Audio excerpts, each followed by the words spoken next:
लाहौर गुलबर्ग के इलाके में अफसोसनाक वाकया। दोस्त ने अपने ही दोस्त को अगवा करके उसके घर वालों से पैसों का मुतालबा किया। पैसे मिलने के बाद इसी दोस्त ने अपने दोस्त को कत्ल करके उसकी लाश को रात के अंधेरे में नहर में बहा दिया। 5-6 साल से इसके दोस्त थे। पैसों का इंतजाम करें, घर में कितने पैसे पड़े हुए हैं फौरी तौर पे करें। अब वो वॉइस मैसेज जो है वो ऐसा नहीं कर रहा था, वो कातिल वो कर रहा था। 6 बजे तक उसको बाहर दिया गया है। ये मामला है क्या, जानिए इस वीडियो में। एहसन के वालिद साहब हमारे साथ मौजूद हैं, इनसे बात करते हैं और इन्हीं से जानते हैं। अस्सलाम वालेकुम। वालेकुम अस्सलाम। अंकल, ये मामला है क्या हुआ था उस दिन? उस दिन के रूटीन के मुताबिक फ्राइडे वाले दिन 10 से 8:30 बजे ऑफिस के लिए निकला ये। तो उस दिन बड़ा खुश था क्योंकि आमतौर पर फ्राइडे वाले दिन ये ड्रेस पहनता था, शलवार कमीज़। उस दिन इसने अपनी मिसेज़ को स्पेशल कहा कि नई शर्ट लेके आया था, पैंट थी और घड़ी नहीं लेके आया था। कह रहा था ये मुझे दो, आज मैं ये पहन के जाऊँगा, बड़ा स्मार्ट लगूँगा मैं। ये अपनी मिसेज़ को, अपनी वालदा को ये कह के घर से गया है। वापसी एहसन की शादी भी अभी सुनने में आ रहा था कि कुछ देर 2 साल हो गए माशाल्लाह। इसकी 6 माह की एक मासूम बच्ची है, इसकी नौजवान बेवा है, इसकी शहीद की। मेरा बेटा शहीद हुआ है और फिर ऑफिस में इसने तकरीबन वहाँ से 7 सवा 7 बजे ऑफ़ किया, जो CCTV फुटेज कैमरे जो मैं बता रहे हैं।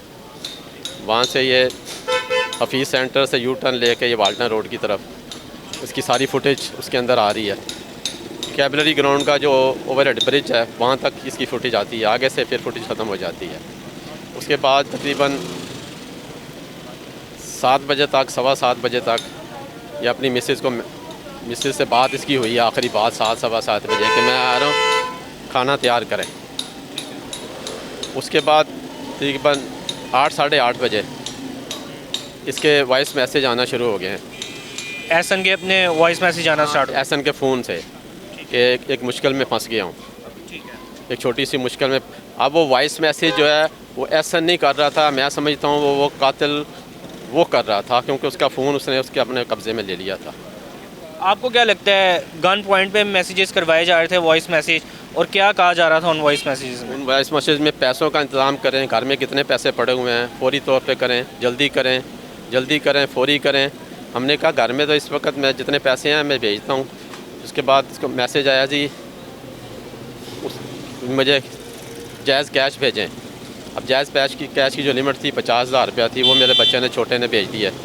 उसके बाद फिर मैसेज आया और पैसे चाहिए, 2.5 लाख चाहिए, 5 लाख। उसके बाद वॉइस मैसेज आना बंद हो गया और मैसेजेस पे बात स्टार्ट हो गई। उसके बाद हाँ जी, तकरीबन 11 साढ़े 11 बजे तक जो है ना मैसेज आना बंद हो गए और हमें फिर ज़्यादा परेशानी। मेरे बच्चे ने ये तक कहा है कि कहाँ पैसे पहुँचाने हैं, हम तुझे पैसे पहुँचाते हैं, पैसे ले लो, तुम्हें हमारे भाई को छोड़ दे, पैसे भी तुझे मिलेंगे, हमारे भाई को तू छोड़ दे। मेरे बच्चे ने कहा कहाँ पैसे, हमें कम जगह तो बता, हम कहाँ आए, जितने पैसे हमारे पास थे हमने जायज़ कैश के ज़रिए भेज दिए हैं तुझे, तो अब जितने पैसे तुझे चाहिए मेरी जगह बता, हम आते हैं, हमारे भाई को कुछ ना कहना। तो उसके बाद मैसेज के बंद हो गए, उसका राब्ता बंद हो गया हमसे। उसके बाद हमने पुलिस को इन्वॉल्व किया, बीच में पुलिस एक्टिव हुई, फिर CCTV फुटेज कैमरे उधर सेफ सिटी में हमने जाके सारी सब चेक किया। उसके बाद इसकी तकरीबन लोकेशन जो है ना इसकी ट्रेस हो गई थी इस शख्स की। ये जो दोस्त थे एहसन के, ये कितने पुराने दोस्त थे और कब से एहसन के साथ थे? तकरीबन 5-6 साल से इसके दोस्त थे और वैसे ऐसे गली मोहल्ले में जाते हुए दोस्त बन गए, कोई क्लास फेलो नहीं थे। कभी ऐसे कोई शक नहीं पड़ा या एहसन ने कोई बात नहीं की कि ये इस तरह से पैसों की डिमांड करते हैं या मेरे से पैसे मांगते हैं? नहीं, वो उनकी जो है ना, मेरे बच्चे के अंदर जो है ना वो रहम दिली थी मेरे अंदर, बच्चे के अंदर। अगर कोई आके उसे ये कहता था ना कि मैं बहुत गरीब हूँ, मैं मर गया हूँ, तो उसके पास जितने पैसे थे निकाल के वो दे देता था। उसने अपनी मामा को 15 दिन पहले ये तक कहा है कि अगर इसके हालात, इसने कहा था मेरे हालात बहुत ख़राब हैं, मेरी बीवी की डिलीवरी होनी है, मुझे दे दो कुछ। एहसन के दोस्त ने, इसी शख्स ने, तो मेरी बीवी को मेरे बेटे ने कहा कि मेरा दिल करता है मैं अपना मोबाइल बेच के इसको पैसे दे दूँ। इस हद तक वो बच्चा रहम दिल था और वो इसकी चालाकियाँ नहीं समझ रहा था कि ये क्या चाह रहा है, इसकी नीयत क्या है। अगर वो चालाकियाँ समझता तो मेरी माँ से ज़रूर शेयर करता वो बच्चा, क्योंकि माँ से वो सब बातें बताता था, माँ को अपने दोस्तों से शेयर करता। ये माशाल्लाह कुलीग क्या उनके बैंक इनसे भी बात करेंगे। अस्सलाम वालेकुम, कैसे हैं आप? वालेकुम सलाम जी, अल्हम्दुलिल्लाह। आप एहसन के कुलीग हैं, साथ होते थे? जी बिल्कुल ऐसे। कैसा रवैया था एहसन का और आप साथ थे, तो कभी एहसन ने कोई बात आपसे शेयर की? एहसन हमारे पास तकरीबन 5.5 साल से था और एक इंतहाई नस्तालीक और ऑर्डर्स को फॉलो करने वाला नर्म दिल बच्चा था, और कभी इस तरह की इसमें बात नहीं देखी गई कि ये हाइपर हो के कभी किसी से लड़ा हो, या किसी से इतने अरसे में जितने साल से हमारे साथ काम कर रहा था इसने कभी से इख्तलाफ राय रख के लड़ाई की हो। आज इवन इस खबर के बाद हमारे जितने भी कोलीग हैं सबके दिल जो है बहुत आज़ुर्दा हैं उसको लेकर, और हर आंख उसके लिए पुरनम है, उसको याद कर रही है, अच्छे अल्फाज में याद कर रही है कि काश ये वाक़या ना होता और हमारा भाई हमारे साथ होता। एहसन के दोस्त भी हैं, इनसे भी बात करेंगे। आप मुझे बताएं कि एहसन के साथ आप होते थे, तो एहसन ने कभी कोई बात शेयर की है आपके साथ कि मुझे थ्रेट किया जा रहा है या मेरे से पैसों का मुतालबा किया जा रहा है? नहीं, इस तरह की कोई बात नहीं हुई। सिर्फ ये है कि वो ज़्यादातर जब वो उनसे मिलता था ना, मैं बीच में नहीं होता था। ज़्यादा दफ़ा इस तरह हुआ है कि मैं बहुत ही कम उनके साथ मेरा था। मतलब आप जो एहसन के दोस्त थे उनको भी जानते थे? जानता हूँ। उनका बैकग्राउंड कैसा है? वो भी एक लाइट बैंक में था। इस तरह करके इनकी बाहरी दोस्ती बनी, इस तरह करके ना मैं इनको वैसे मैं उनको कहा था कि यार वाइट करो, लेकिन वो कहता नहीं यार ठीक है चलने दो। फिर मुझे बताते ही नहीं होता ज़्यादा दफ़ा कि मैं उससे मिला हूँ या नहीं मिला। तो मुझे बताएं कि वो जो लड़के हैं उनको कैसे पकड़ा गया? पुलिस की तरफ से आपसे कैसा ताउन था? बहुत अच्छा ताउन था सर। वो इधर बैठे, उनको मैंने बुलाया कॉल करके, और एहसन का भाई छोटा वैस मेरे साथ गया है। मैंने बाइक आपने वो जो दोस्त थे एहसन को उन्हें कॉल करके बुलाया? बुला के बाहर मेन पे वॉल्टन खड़े हो गए हैं वो। उसके बाद बाइक पे हम गए हैं दोनों, वैस और मैं, जो एहसन के भाई है। क्या बात करके बुलाया आपने? क्या कहा? कहा यार उसको कोई एप्लीकेशन दे, कोई गवाह का कोई पता लगे कहाँ पे गया कहाँ पे गया है, ये चीज़ें हमने। वो बाहर आ गया है, बाहर आया, फिर हम अंदर लेके आ गए। पुलिस वालों ने बहुत अच्छा किया, उन्होंने कहा 10 मिनट हमें दे खाली कमरे में। वो 10 मिनट के लिए अंदर कमरे में गए। उसके बाद उनको बाहर निकाला है, उनके मामू को बुलाया है। जी मैं अपनी कार्रवाई कर सकता हूँ, बच्चा हमारा इनके पास है। इनकी जो एहसन की बॉडी थी वो कहाँ से रिकवर की गई? रवांसपुरे से। कहाँ पे इन्होंने बॉडी छुपाई हुई थी? इन्होंने पुलिस वालों को बताया है। पुलिस वाले गुलबर्ग से फिर इधर वॉल्टन आए हैं कि मोबाइल उनके पास बरामद हुआ है एहसन का। उसने कहा जी मोबाइल मुझे 4 बजे सुबह वॉल्टन दे के गए हैं। वो फिर पुलिस वाले जो है ना इधर ले गए, कोई 20-30 जाने बड़ी, उन्होंने वो इधर ले गए कि हम कैमरे के ज़रिए देख लेते कब दे के गए।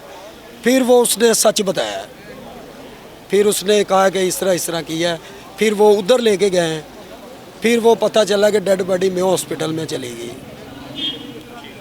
ये सारी सूरत हाल हुई, लेकिन उनके साथ इतना को अच्छा किया मैं आपको बता नहीं सकता, बयान नहीं कर सकता। अच्छा मुझे बताइएगा कि बॉडी आपने कैसे रिकवर की और किस तरह से एहसन को कत्ल किया गया?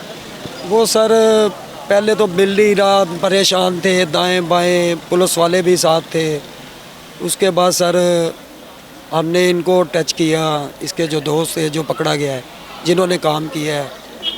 फिर ना तकरीबन 6 बजे तक हमें क्लियर हुआ है उसकी डेथ हो गई है, उसको मार दिया गया है और फायर मारा है।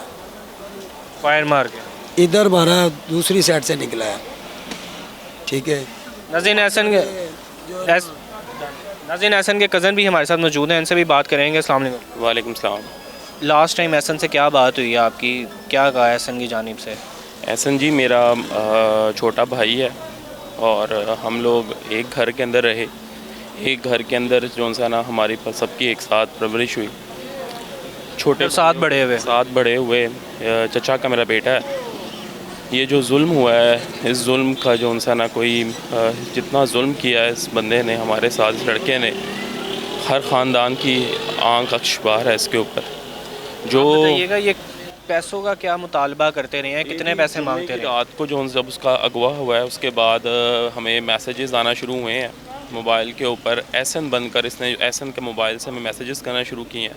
पहले इसने 10 लाख रुपए का मुतालबा किया, फिर हमने उसको पैसे ट्रांसफ़र किए हैं। 50,000 एक लिमिट थी, वो हमने ट्रांसफ़र की उसके मोबाइल के ऊपर, जैज़ कैश किया। उसके बाद फिर उसने मज़ीद पैसों का मुतालबा किया। हमने उसको कहा हमारी उससे बात करवाओ। इसने गन पॉइंट पे उसे हमारे लिए सिर्फ 1 आधे मिनट की बात करवाई है और उसमें वो बड़ा परेशान था लड़का हमारा। उसने हमें सिर्फ यही कहा जी इसको पैसे दे दें, जितने पैसे मांगता है इसको दे दें। हमने कहा यार हमें बताओ किधर लेकर आने हैं पैसे, क्या तुम्हारे पास डिमांड है, हमें बताओ। उसने कहा जी मुझे 10 लाख रुपया चाहिए, आप जहाँ पे आप कहते हैं। हमने उसको कहा जी आप जहाँ पे कहते हैं हम आपको पैसे पहुँचा देते हैं, वो कोई इशू नहीं, हमें पैसों का तो कोई मसला ही नहीं था। लेकिन उसके बाद हमारा जो है ना, हमने मोबाइल पे उसी नंबर पे दोबारा रब्ता करने की कोशिश की तो रब्ता मुनक़ता हो गया था। ये लोग कितने मुलविस है इस काम में? इसके अंदर जी 5 लोग मुलविस हैं। 5 लोग? इनिशियल जो इंक्वायरी है उसमें पता चला है 2 सगे भाई हैं, एक उनका बिनोई है जो जट बरादरान है, इनका साथ एक उनका बिनोई है, और 3 लड़के आगे से इन्होंने हायर किए हुए थे और मज़ीद इस अगवा के केस को करने के लिए। ये भी मालूम हुआ है कि 2 से 3 दिन पहले इसने एहसन को झांका दे कर बुलाया है और वो जो 3 नामालूम अफराद से उनसे इसकी निशानदाही करवाई है। इसकी निशानदाही करवाने के बाद ताकि वो अगवा के अंदर इसको करने में उसकी मदद कर सकें। तो ये सारी इन्फॉर्मेशन अभी इनिशियल है। हमारी हुकूमत पंजाब पुलिस कितने मुल्ज़मान पकड़े जा चुके हैं पुलिस की जानिब से और कितने लोग हैं जो अब तक नहीं पकड़े गए? एक मुलजिम पकड़ा गया है जो कि मेन मुलजिम मरकज़ी मुलजिम है, उसका एक भाई अभी तक फ़रार है और बाकी 3 लोग भी फ़रार हैं। पुलिस कोशिश तो कर रही है, उनके उसने छापे भी मारे हैं घरों पे। उम्मीद है कि पंजाब पुलिस अपना काम बखूबी अंजाम देगी और हमारी पंजाब हुकूमत, अदलिया और पंजाब पुलिस से ये मुतालबा है कि तमाम मुल्ज़िमान को गिरफ़्तार करके उनको कैफ़रे किरदार तक पहुँचाया जाए और इन लोगों को इनके अंजाम तक पहुँचाया जाए। जी नाज़रीन, एहसन के घर वाले हमारे साथ मौजूद थे, इनकी गुफ्तगू आपने मुलाहिज़ा की, इनका क्या कहना था। इसके साथ ही अपने मेज़बान एहसन ज़फ़र को दीजिए इजाज़त। अल्लाह हाफ़िज़।